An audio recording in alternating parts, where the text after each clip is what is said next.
Welcome to another edition of SacTown Movie Buffs. Once again, I'm Kier, and this is Jason. And today we are back reviewing a new horror film that is playing in theaters and also is streaming. And the film that we're referring to is going to be none other than Halloween Ends, the final conclusion to this saga of the Halloween films. Sure, there'll be more Halloween films in the future because that's just the way things go. It's never the final ending. This might be the final one for Laurie Strode, though. So of this one. So I think this might be it for that, but I'm sure there's going to be other films. Before we begin, I do want to just note that if you haven't seen Halloween Ends, unfortunately, the only way we're going to be able to do this review is to provide some sort of spoilers. We'll try to leave a little bit back, but unfortunately, there's just not really an easy way to describe this film without giving you a little bit of details of exactly what's happening in the film, and that unfortunately is kind of a spoiler. So just want to let you guys know that if you haven't seen Halloween Ends and you don't want to hear about any kind of spoilers at all, you don't want to know anything about it, then this is probably not going to be the show for you. But I feel like at this point, if you're watching this, more than likely you've already seen Halloween Ends because you were excited to see it like everybody else that's into horror and that's into the Halloween film. So I'm not too worried about it. But I say without further ado, I say we get right into it. And I believe you're going to take this one away, Jason. Yeah. So this is, of course, Halloween Ends. It is the third part in the trilogy directed by David Gordon Green.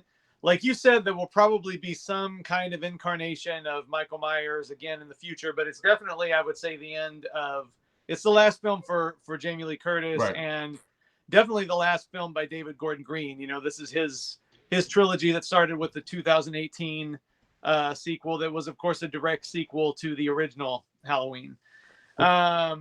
And like you said, we're going to have to talk a little bit of, a few spoilers, a few things that aren't in the trailer, but we're not going to go into like everything that happens all the way up through the end. Basically, this is, like I mentioned, his trilogy, because there are 4 different timelines in this series. You got the timeline that goes straight through Halloween 1, 2, skipping 3, of course, and then 4, 5, 6. And then you've got the timeline that goes from Halloween 1, Halloween 2, straight through to Halloween H2O, and then Halloween Resurrection. Right. You've got the Rob Zombie 2-parter that's kind of like its own little separate island, but definitely part of the, canon.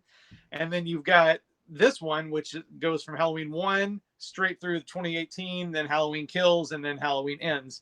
Right. And basically...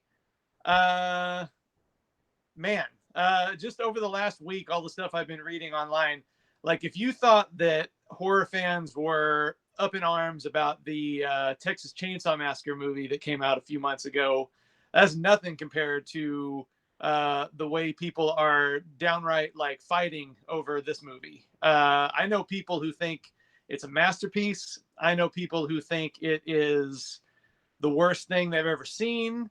I know some people that think it's fine.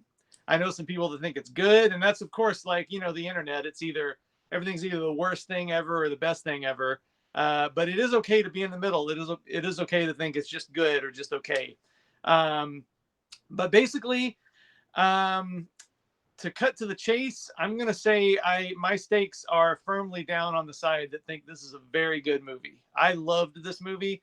I went to see it with a packed house in Hollywood on Saturday night, a crowd that was cheering and clapping the whole time. It was a great experience, and I really like this movie. To go into spoilers a little bit, I think what's causing the most controversy is that there isn't a ton of Michael Myers in this movie. I can kind of get that people would be upset about that, but I think there is still plenty of Michael Myers in this movie. He's still a very important character, but it definitely does shift focus somewhat to a new character named Corey, played by an actor named Rowan Campbell, who I'm unfamiliar with before now, but I think he's really good in this movie. But he's a new character who he's introduced 1 year after the first film, so like 2019, somewhere in between. So basically, about a year after the first 2 films, because the first 2 films are set over the same day, pretty much. Right, the same night. Yeah, exactly. Right. Yeah. So basically he is involved in a tragedy where he accidentally causes, inadvertently causes the death of a child that he's babysitting, and is pretty much labeled a pariah in town. You know what I mean? Like, even though the circumstances are explainable, he's pretty much shunned by everybody as this child killer, even though it was a complete accident what happened. And he meets, I can't remember her name, but Laurie Strode's granddaughter, who's kind of the final girl of the first two movies. And they kind of strike up a romance at the same time that he is being tormented endlessly by bullies of all ages in the town. And he basically comes into contact with Michael Myers, who you could argue it's like a supernatural thing. You could argue it's a human nature thing, but his anger and resentment is kind of activated by Michael Myers into becoming kind of a new burgeoning Michael Myers kind of. And there's a whole theme here about the transference of trauma, the transference of violent tendencies, and how evil can change shape. It doesn't necessarily stay in the same form. There's all kinds of themes about that in here. And I don't want to go too much further, only to say that this is very much a Michael Myers movie, but it's also a movie about how even if there was no more Michael Myers, there would be people that would do as bad or worse things that he would do. So there's a whole lot of that. Let me see. There's a whole lot in this movie, and that's why I really like it. Like, it reminded me of kind of, I don't know, it's kind of hard to say. I just know that, like, I like movies that have a whole lot of ideas. They don't always go together. It's a little bit messy. There's some rough edges, but there's a whole lot of things to think about there. And that's what kind of movie it is. Like, I think a lot of people are disappointed because they go into it with a very, very set idea of what they want it to be.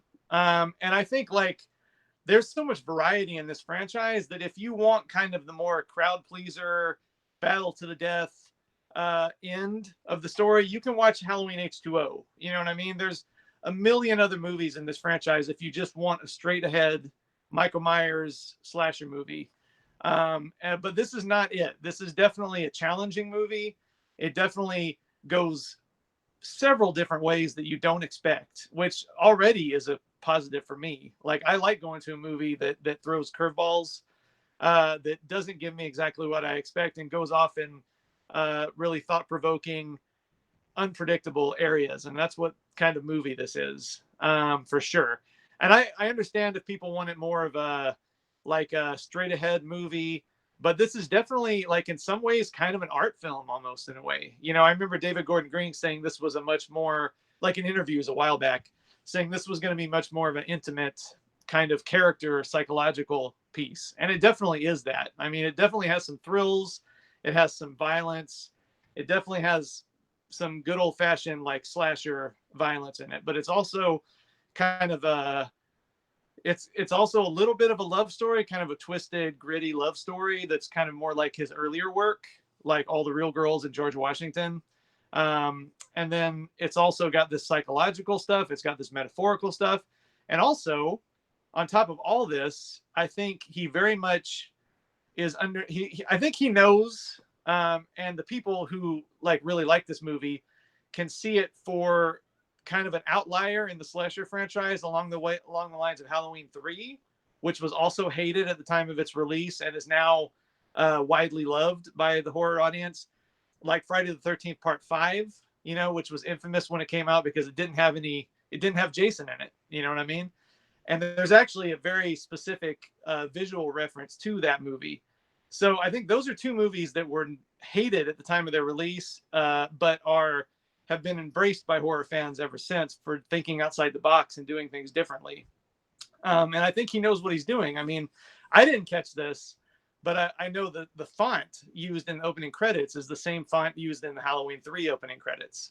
And I'm not even that big of a nerd, but somebody else pointed out to me. And to me, that was like the first sign that, okay, there's going to be some curveballs here. It's not going to be a straight down the middle slasher movie. And I really like that. I think this movie has some legs. I think a lot of people might be upset now, but might watch it later and see what he was going for. Who knows? All I know is that I really, really enjoyed it. I can't wait to go see it again in the theater, hopefully before Halloween. And I think this movie has a lot to chew on. The acting is good. The cinematography is good. It's interesting. It's unpredictable. It's bold. It's unique. And I would say it's one of my favorite movies of the year. So I know some people feel very differently, and I'm very curious to hear what you think, Kier. So what did you think? Yeah, I'm a big Halloween fan, of all the big slasher people, the Freddy's, the Friday the 13th, Jason Voorhees. Michael Myers is kind of my jam. So I just, I just gravitate to something about him. Some films are very polarizing, like this one is, no matter how you slice it. For some reason, I always fall kind of sort of in the middle. And that's kind of where I'm at with this one. I was the same way with Leatherface as well, or the last Texas Chainsaw Massacre film. Because I can see both sides. I can definitely see why people didn't like this one. And even myself, I definitely had some issues. This film is far from perfect. And if you're a horror fan and you're a Michael Myers fan, you don't want to have to wait an hour almost into the film before you even see Michael Myers himself. This was a completely different movie. And yeah, I get the aspect that this is art. He was trying to do something different. That's all great and fine. But, this is Halloween Ends. And I just felt like they took a little bit too long to even introduce Michael Myers. And then even when they introduce him, it's still a while before we actually even see him. And this is the third part of the film. So it's not like we don't know who Michael Myers is. We're already kind of waiting for him to appear. And I just feel like they took a little bit too long with some of the character development. I would have liked to have seen a little more, maybe duel of this guy's story along with whatever Michael Myers is doing. I would have liked to see that a little bit more personally. That's just me personally. And I think that would have satisfied more fans if they could have seen Michael Myers sooner, doing his thing, while you also have this guy doing his thing as well. Because for all purposes, both events are kind of taking place at the same time.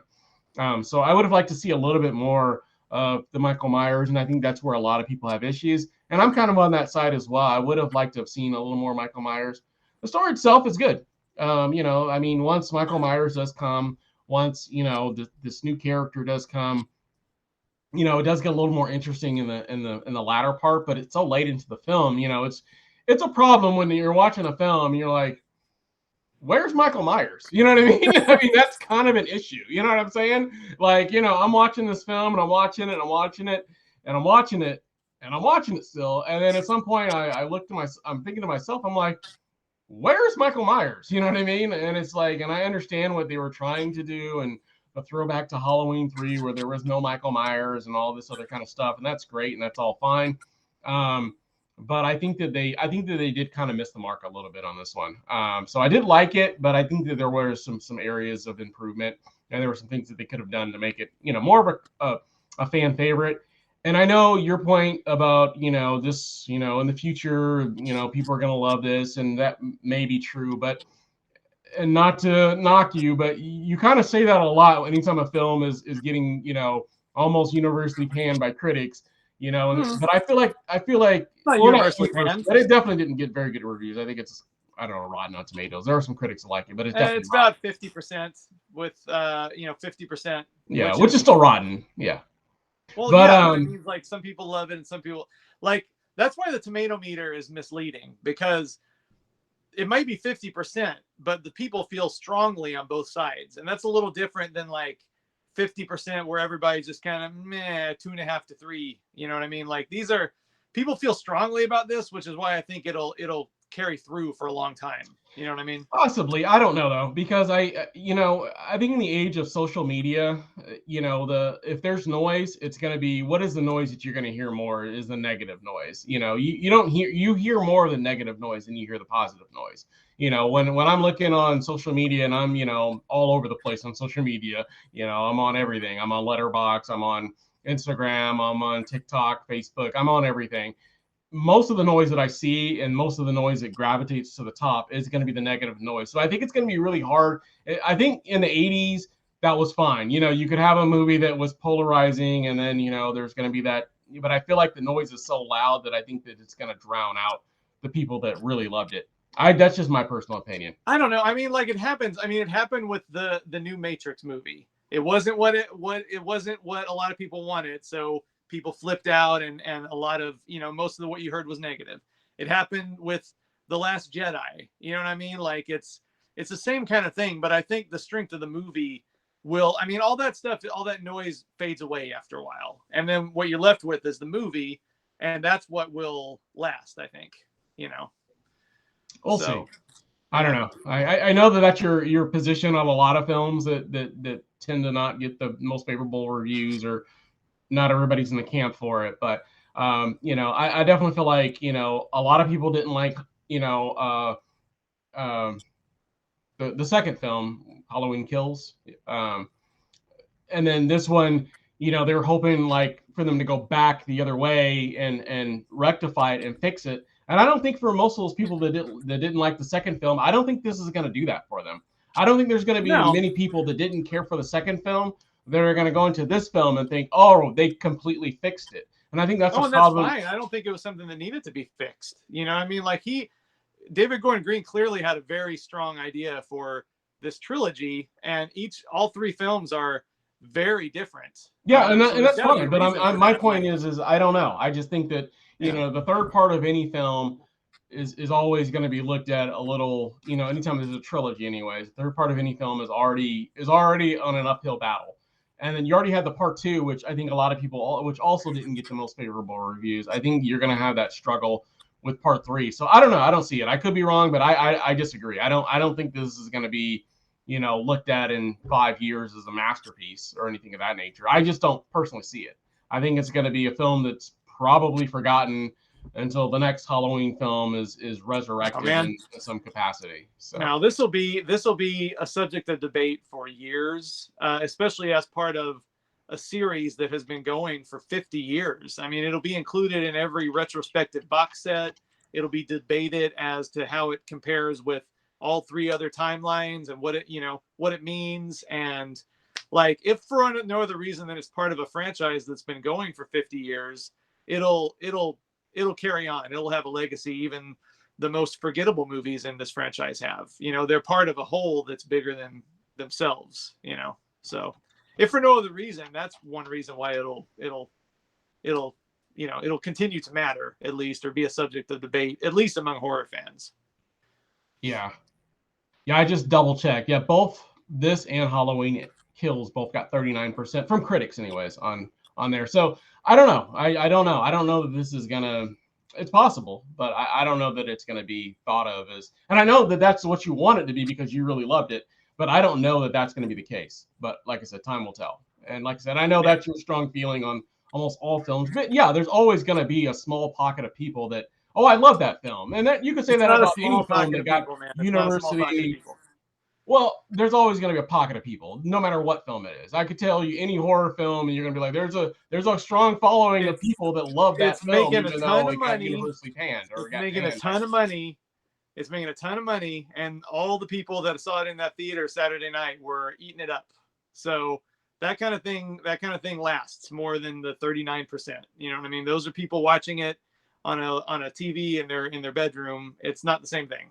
Yeah, but I don't know. All I'm seeing is people saying this film sucked. That's all I can see, and I don't think that it sucks. Like but that's the noise that you hear, and that gets drowned out, and that's going to drown out the people that really love it. The haters make the most noise. I mean, that goes across the board, whether it's movies or any other subject. I mean, like the negativity always gets the most attention, and it's the easiest. It's the easiest route to take. So yeah, right now that's what it sounds like, but I can tell you there's a lot of people that really, really, really like this movie. And it's not just me. I'm not saying it. No, of course. I mean, there's always going to be people that love, any horror film. There's always going to be a lot of people that love every single horror film that comes out. There's always going to be those people that if it's a horror film, they essentially love it. And there's always going to be the people that you know, say it was great and it was amazing and it was awesome, and that's true with a lot of horror films. So you're always going to be able to find people that are going to be able to say that. So I don't know. Like I said, Yeah, time will but like tell. We'll see. with any like kind of hardcore group of fans for anything, there's always a very noisy contingent, I think, that is stuck in the past and has tunnel vision and has a very distinct idea of what they want to see. And when it doesn't line up with that, then yeah, it's like this movie ruined their childhood or something like that. It's it's like Yeah, that. well, that's a little. I mean, I get there's going to be people who say that, but that's obviously going way too extreme. I mean, there's always going to be extremes on either side. But No, yeah, that's what the reaction is like. I mean, didn't you see what happened with that new Ghostbusters? Because they had 3 female Ghostbusters, like it yeah, was but that movie like wasn't very good either, though. it wasn't that that So I mean, that's but yeah. I mean, I almost wanted to like it just because of all the internet trolls yeah. that I went mean, after it. that movie just wasn't that great of a film to No, it begin wasn't. with. You're right. So, You're but right. yeah, no, I get what you're saying, but yeah, but that one was definitely one that we can forget and move on. And fortunately, there was Yeah. another Ghostbuster movie that came after that, which was, much better. So, um, Yeah. but yeah, like I said, people may talk about this one, and that's great. But in 3-4 years, there's going to be another Halloween film, or another director is going to take another stab at it, and we'll see what happens. Like I said, That's what but I I don't hope. know I don't hear a lot of people talk about the second Halloween from Rob Zombie, and you love that one. But I don't see that Oh no, being that's one that, definitely got a gets lot of talked about. fans. I barely ever hear anyone personally that I see talking about that one being some kind of masterpiece or loving it, or even talking about it at all. I just don't hear it. I don't see it.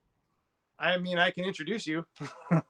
Well, I'm sure So you can always find people, but I personally I haven't seen it. So, but I mean, like I said, I don't know. You know. I don't know. I like variety, and frankly, I like all 4 of these, timelines. I think it's really interesting the way different filmmakers can take a character like Michael Myers, who's kind of a blank slate by design. He's a blank slate, and he can be interpreted and any number of ways. And this whole series has so many different varieties of filmmaking, and I don't know why people have to be like only this one and none of the others all the time. So I don't know. I think variety is the spice of life, and Yeah, I I don't like have a all problem those with that. movies. Like I said, I don't have a problem with any of the timeline, the differences. I didn't really care for, what was it, 4, 5, and 6 of the Halloween films, that the original ones that came out. I didn't care for those ones too much, but all the other timelines I didn't have a problem with. I can't say that I loved every single film in every timeline. I didn't care for Rob Zombie's second film. I really liked the first one, but I didn't care for the second one.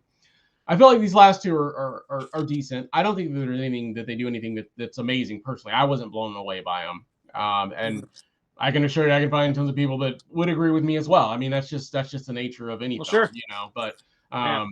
but I wasn't necessarily blown away by this one, or in Halloween Kills. I mean, they all have their moments. Don't get me wrong. I mean, obviously, you want to see Michael Myers killing people, and you're going to get that in all 3 of those films. So if that's what you're waiting for, if that's what you're hoping for, you're going to get that for sure. And in this film's no different. It takes a little longer in this film, but I mean, if I'm being 100% honest, the first film they actually take a little longer as well, to get to the actual Michael Myers part of it, because the beginning of it is a lot of like the documentary of them talking about the murders he committed years ago, and interviews and things of that nature. So it does take a little while to get to that one. But that one I understood a little more because it was building up to that point. So you understood that. But, at this point, we already know who Michael Myers is, and we're kind of waiting to see, what he's been up to. And I feel like they did take a little bit too long to get to that point. That's just my personal opinion. So, but overall, it's not a bad film. I would definitely watch it again, but I'm a huge Michael Myers fan. But I don't know. I don't know that it's going to be. I don't know if history is going to be to the degree you think it's going to be, but we'll see. Like I said, I don't know. So it's possible, but I think that you've already found your niche of people that love it, and so those people are always going to love that film, and so that'll be always the case. I don't know if it's going to be some I mean, you could say it's a cult classic already because if you can find 30, 40 people that agree with you, then yeah, there's a lot of people that love that, and I'm sure there's many more than that. But that's always going to be the case with anything. Anything that's seen by millions of people, you can find thousands that loved it. You know what I'm saying? Like, but that doesn't necessarily mean that it's going to be this cult classic in 20 years. I don't know. So we'll see. Did you catch all the Christine references? Yeah, I saw a few of those as well, and I saw I did notice some of the other little subtle nuances that he threw in the film as well. I don't know if I noticed those in the previous films or not. I don't know if there was other subtle nuances, but I did notice that there were a few in this film also. So yeah, I mean, there was the stuff in the junkyard with the car, of course, but also I didn't think about it till afterwards. But the new character Corey is very much like the he's very much like the Christine character, basically. Yeah, like wasn't exactly very yeah, like except for like even the Michael glasses Myers and is getting bullied. The glasses and getting bullied to the point to where he was a really good guy at one point, but he got bullied and pushed to the point to where he becomes evil, and that's also the influence of Christine, in this case the influence of Michael. I caught all those nuances as well. I thought that was pretty cool. Yeah, cool. Well, we definitely probably spoiled the film. Anything else you want to add about Halloween Ends? No. Okay, cool. Well, overall grade and face you would give this one.